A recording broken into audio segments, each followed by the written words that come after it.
Today we'll talk about why people don't want to see an INFJ angry. You've heard of the INFJ rage, the INFJ anger, and it is something that, of course, people might be intimidated by or scared of, but the fact is that very few people have actually experienced it. But we have, we as INFJs, one way or another, have been in this state where we have experienced anger when we have, put it out there. We have made people experience that kind of anger coming from us, and we know the results of it. And every single time we experience this, we know for sure, okay, people don't want to see this. They don't. Like, this is something that's going to shock people. This is something that's going to make people maybe cry, that's going to make them just question everything they ever said to you. They're going to question the relationship they have with you because it can be so intense. So today we're talking about what that is all about. Like, why are people so shocked once they see an INFJ angry? Why is it something that really makes them question everything? And more so, we're going to ask, what are we going to do with that knowledge? Are we just going to use it as a weapon that we could use in case of emergencies? Is it something we want to use? Or is it something that might actually make our life hard and miserable and maybe not the way we would want it to be? Before we get started though, I want to remind you, if you haven't done this so far, to download the poster on the 5 pillars to an INFJ epic life. And if you say, I want to use that time now and really kickstart my INFJ epic life journey, then get the INFJ epic life audio guide. All the information you find in the links in the description. So how does it get to an INFJ rage, like the INFJ anger? It is not something that is there all the time. This is not the typical INFJ scenario. Of course, there are INFJs who are just, angry all the time and they let it out on people, but that's not the most common case. In most cases, INFJs are all about creating harmony. They're all about creating a comfortable environment. And then something happens that makes the INFJ snap. And what is that? Most of the time, it's when people have taken too much advantage of you, because we tend to look the other way. We always tend to try to understand why others are doing certain things, and we find explanations for that and excuses. And this happens on a default level. This is probably the easiest thing to do in the short term. But at some point, everything just balls up. At some point, you recognize, oh, I've given too much. I've done too much. Like, I cannot take it anymore. And that's when this volcano erupts. And it is really something that people have never seen before. Like, I've seen people cry. I've seen people be completely in shock and like frozen. And I've seen people just completely lose any kind of feeling that was all based on, oh, we are friends, because they just didn't know the person that was standing in front of them. And I've experienced this when it comes to my personal life. I've experienced this when it came to other INFJs that I've worked with. So this is something that we all sort of have experienced. But the interesting part about it is that we don't feel good at that moment. It's not like a relief where we feel like, oh, now I can finally say what I want. It feels like this for a minute. But at some point, guilt comes up. At some point, you ask yourself, am I really that cold? Is it really possible that I so not care how I make other people feel? Like, there is just such ruthlessness to it that it sort of like scares us to a big extent. But it's also like evident. It's like, okay, at that moment, I really don't care. And on top of that, I hurt you where you expected the least, right? Because we've talked about this. We as INFJs are perfect observers. We are great at being in situations where, we just look at how people are reacting, where their weak spots are, what are the things that they most care about. And when it comes down to it, we really freak out, right? And we hit them exactly where it hurts. But so the question is this something that is just a superpower? Is it something that we can have in the back of our pocket, as in, okay, people shouldn't test me because in the end this will come out and with this I win? Do we really win though? Because what's happening in that situation, right? We just see, oh, okay, that person understands I'm not a doormat that you can just use and then toss away. Like, at some point I will fight back. And yes, it sort of feels like, okay, the other person hasn't won. When before it looked like, oh, they're just, abusing my kindness. At that moment, they recognize, oh, okay, I can't mess with that INFJ. But the truth is, the INFJ doesn't feel like they have won in that situation either. Because the last thing they wanted was actually to bring out that rage and to bring out that anger. Because this consequently leads to us show this dark, ruthless, cold part of ourselves that for the longest time we tried to hide. I mean, think about it. Why does it come out at this moment? It comes out because we have suppressed it for the longest time. It is not that when you don't suppress it that you're angry all the time. No, it actually is that you are protecting your boundaries more. It is that you act in a way that is a little bit more assertive all the time on a regular basis. It's like, you live it out in your environment, you live it out in your daily life, and therefore it won't get to that situation. So let's back up here for a minute. Yes, we know it can be a powerful weapon, but having this weapon doesn't mean that it's the most efficient way for you to get what you want, right? Because if it has gotten to a place where you let this all out, you have already sacrificed so much. Most of the time, you even door slam this relationship altogether because you feel like, I cannot do this. This person has actually seen such a hard part of myself. I don't want this anymore. And I'm so disappointed by how far this person has taken it. I'm too angry. I'm too sad. I'm too disappointed. I don't want anything to do with this. And so when you get to the situation, most of the time it's already over.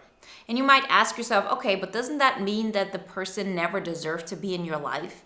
And that's just like how it goes. Like sometimes you have an argument or sometimes you're just angry and you show them that you are not somebody they could mess with and then you're done. But the truth is that most people will get you to that point. And it's not because people are inherently bad. It's because we all need boundaries in order to function well.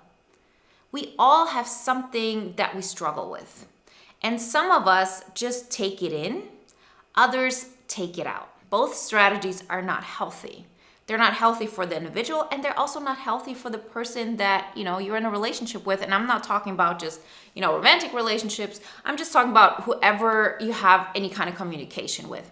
Because even if you're somebody who takes it in, which INFJs do very often, so this typical thing of, okay, somebody, chooses something and doesn't really care about your opinion, doesn't really care if you're doing well, forgets about you, all that stuff, and you're not even demanding it, at some point, passive-aggressive behavior will come up. Typical INFJ stuff.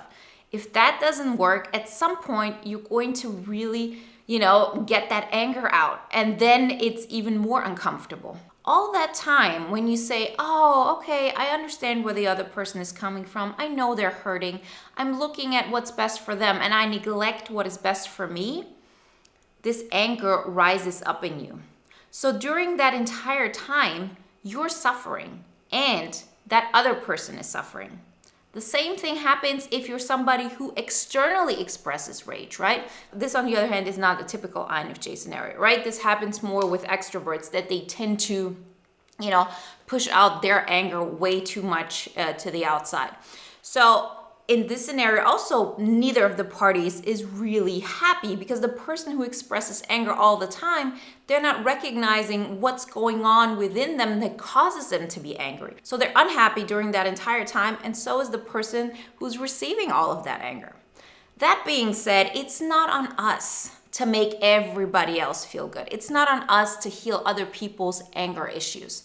What we can do is take care of our own. And the way to do that is to recognize that waiting until the other person gets that they shouldn't treat you a certain way is not the way to go. So what does this mean practically? It means that you stop waiting for other people to see your value. It's not on them. They cannot see it most of the time because people are drowning. People are drowning around you all the time. They have problems themselves. They don't know what's going on with their life. They're unhappy. That doesn't excuse any bad behavior, but it brings the responsibility back to you to enforce your boundaries. And if you do that, you are never going to get to a position where this rage and this anger comes out the way we talked about before. What is going to happen, though, is that from the beginning, you're going to be way more assertive. So you actually use this anger as a part of your identity. You actually allow it to be part of who you are. You integrate it. And once you integrate it, you are just not that overall kind person all the time. And then at some point, you flip out and all the dark side comes out, right? No, you actually are a way more balanced person who makes sure that no matter who comes into your life, you from the beginning show them this is what I will accept and this is what I won't accept. And people will recognize, okay, I can't talk to her or him in a certain way because that's not something they're going to accept. And guess what? When you first start this process, it will feel uncomfortable. It's not like something that feels natural, but you can't push yourself towards it. And I always encourage you, just try it out. Like, what's the worst that's going to happen? That you realize, oh, I wasn't kind enough? Well, after you realize that after a couple of days, when this feeling is gone, you can still apologize. But most of the time, the following will happen. Somebody will say something to you that you don't like. You're not going to turn the other cheek. You're not going to think about, oh, they're just stressed. That's why they're saying it. Doesn't matter. It's still not okay for you to be the recipient of their negative behavior. And so you say something back. And this is not about hurting the other person. This is about being a mirror towards the person of, if you act a certain way, I'm not going to give you my best behavior. I'm not going to give you what you want because I will not accept this. Like, there is a consequence to your actions. I will show you if you act a certain way, this is what you're going to get back. And you need to do this because if you don't do this, people will not learn. And I'm not saying this out of a place of superiority and you need to teach people because, they just don't know any better. It's just human behavior. The typical example I give in this scenario is this, if you tell a child don't touch the hot stove, they're still going to do it. It's exciting. It's like, their sense for adventure. But once they burn their finger, they won't do it anymore because subconsciously they have learned there's danger there. In the same way, you can't expect people on a conscious level to protect your boundaries because you've explained yourself, because you want them to get it, because you want them to sort of realize that you've been such a good friend and you deserve better. If somebody is hurting and they have some kind of negativity coming out, it will come out one way or another. And they won't get to a place where they consciously think about what that would mean towards you because they're so overwhelmed with their own life and their own problems and their own perception that they can't really recognize this. But if they subconsciously have learned that certain behaviors will bring them pain, then they are not going to act this way. And on top of that, they don't even have to think about it. It happens on autopilot. And what you're doing with that is that you're actually giving the relationship the best possible chance to survive. Because if you don't, if you keep on walking on eggshells, if you keep on pretending there's harmony, you know what happens. At some point, the INFJ anger will come out, and that will most likely really destroy the relationship. It will be really hard to come back from that. It's not that people cannot forgive you. They very often do. And sometimes, outbursts like this actually repair a lot of, things that have happened because there is also like a boundary setting within that, right? But it's so extreme and it's not necessary. And it does make you feel uncomfortable as well as the other person. But if you start practicing setting those boundaries and doing things that sort of feel uncomfortable for you, but that in the long term, you're going to be comfortable with, then, things will get easier. And that's what I mean. Like, let's say somebody says something to you and then, you don't like that behavior and you say something back and that makes you feel bad. I'm saying like stay with this discomfort because why are you feeling bad? You're feeling bad because you think, oh, the other person is going to think I'm mean. They're going to think I'm selfish. They're going to think that I'm ruthless.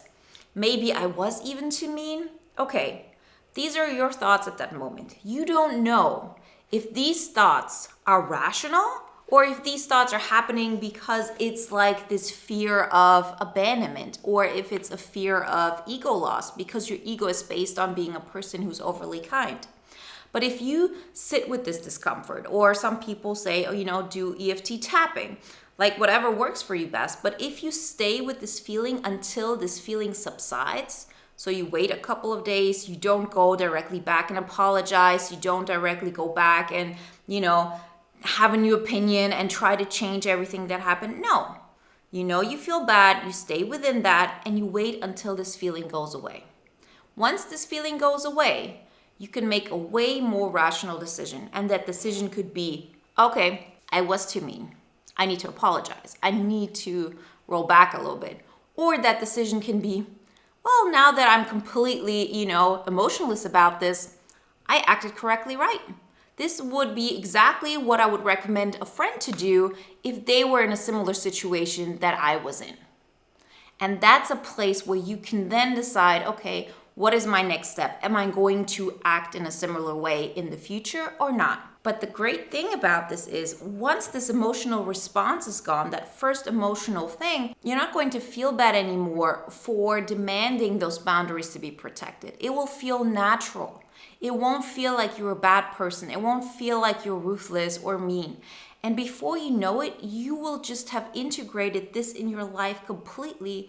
And so these parts of you that could come out in just like those milliseconds when, everything has been done and you've tried everything and that's like this huge rage, that just won't happen anymore. Because it's just part of your identity on a daily basis and in such a small dose that it's actually healthy and it seems balanced and it doesn't seem like it's something that, will hurt other people. I don't know if you've actually met people or INFJs in real life who act in a way, where they haven't integrated this anger, but it's actually rather uncomfortable because you feel like, oh, okay, that person is always apologizing. That person is always taking the back seat. Like they make it a point to be that person who could never do anything wrong. I've been that person. I know that this is a common INFJ thing, but it happens out of fear. It happens out of fear that if I stick up for myself, if I say, listen, you can't talk to me this way, people will not like you in any kind of way, or they will not protect you, or they will abandon you, or whatever it may be. And we have to get to a place where we dare to take on that challenge because you deserve to be liked, including that part of you that makes sure that your boundaries are protected. Okay, I hope this was food for thought. Remember, if you haven't done this so far, to download the free poster on the 5 pillars to an INFJ epic life. And if you want to take it to the next level, then get that audio guide. I'm really, really proud of it. And it's really been helpful to a lot of people. I wish you an amazing week and I see you next time.